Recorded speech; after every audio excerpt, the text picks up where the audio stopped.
Voting মেশিনের বিভিন্ন দিক তুলে ধরেন এর উদ্ভাবকরা। এ সময় প্রধান নির্বাচন কমিশনার আসছে সিটি নির্বাচনে তা ব্যবহার করার ঘোষণা দেন। 2007 সালে বুয়েটের তথ্য ও যোগাযোগ প্রযুক্তি ইনস্টিটিউট আইআইসিটি এই ইলেকট্রনিক ভোটিং মেশিন তৈরি করে। এর মধ্যে বেশ কয়েকটি সংগঠন তাদের কমিটি নির্বাচনে এই ভোটিং মেশিন ব্যবহার করেছে। ভোট গণনা নিখুঁত ও নির্ভুল হওয়ায় এবার দেশের প্রধান নির্বাচনগুলোতে এই মেশিন ব্যবহারের চিন্তা করছে নির্বাচন কমিশন। আইআইসিটির পরিচালক অধ্যাপক এস.এম. লুৎফুল কবির এই মেশিন ব্যবহারের পদ্ধতি নির্বাচন কমিশনের সামনে তুলে ধরেন।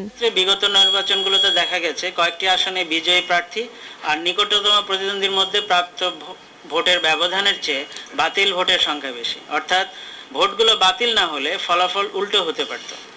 ইলেকট্রনিক ভোটিং মেশিনে এ ধরনের কোনো ঘটনার সম্ভাবনা নেই। দ্বিতীয় যেটা, যে নিরাপত্তা বেষ্টনী ভেদ করে দুষ্কৃতকারীরা যে উদ্দেশ্য হাসিল করার জন্য কেন্দ্র দখল করে তার বিরুদ্ধে আমাদের ভোটিং মেশিন রয়েছে প্রতিরোধমূলক ব্যবস্থা। এই সময় প্রধান নির্বাচন কমিশনার জানান, আসছে ঢাকা সিটি কর্পোরেশন নির্বাচনে একটি ওয়ার্ডে পরীক্ষামূলকভাবে এই মেশিন ব্যবহারের চিন্তা করছেন তারা।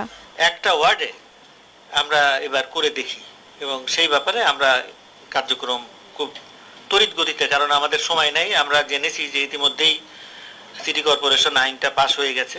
দুইটা ইস্যু আমি রাখলাম আপনাদের কাছে। একটা হচ্ছে এই যে আপনার 10 লক্ষ লোক যারা আমাদের নির্বাচনকালে সহায়তা করে কিন্তু ভোট দিতে পারে না, তাদের জন্য কিছু করা যায় কিনা, আর ইভিএম এর ইমপ্লিকেশন ফর প্রবাসী ভোটার এবং দ্বৈত নাগরিক যাদের আমরা ভোটার বানাতে চাচ্ছি তাদের কি হবে। এই সিইসি বলেন, বর্তমান পদ্ধতিতে ভোট নিতে ব্যালট পেপার, ব্যালট বক্স সহ অনেক খরচ হয়।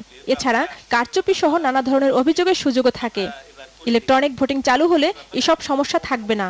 জানুয়ারির শেষ নাগাদ ঢাকা সিটি কর্পোরেশন নির্বাচন হতে পারে বলে আশা করছে নির্বাচন কমিশন।